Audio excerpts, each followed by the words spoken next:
Okay, good morning, no? Today is about August 24, no? I'm here with siya, no? So today is about cancer kali siya. Na itagal 6 months, so 6 months, 6 like inuho, no? So about na tao repon sila. So again, no, this is our last management, no? Our last management is about the cardio, the heart, you know? Yung young heart kay mo function, you know? Kay mo na blood circulation man siya. It's about it's about 5 minutes parang ka siya. This is our nabalik me first, no? Unya for life economy. Okay, 2 minutes and 32 seconds, no?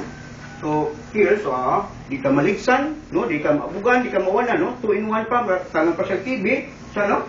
And then, hopefully, makuha na mo 1 hour. 1 hour continuous without stopping, okay? So, mo siya nakagindot na niya, kay kini ang tension, no?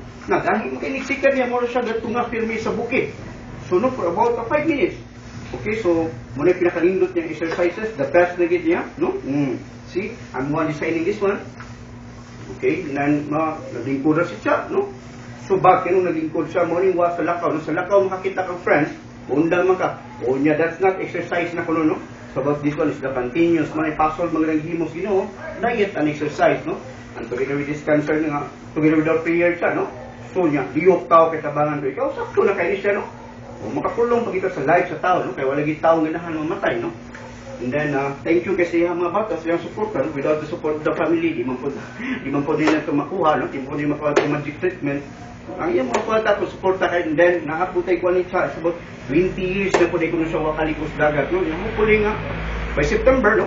Our goals is about nga, makaligog dagat to kay kinanglan magiligay atong brain, nga na goals, no? Para magsigiya po tagwan siya, okay na? Okay, good. So, again, thank you. Okay, guys.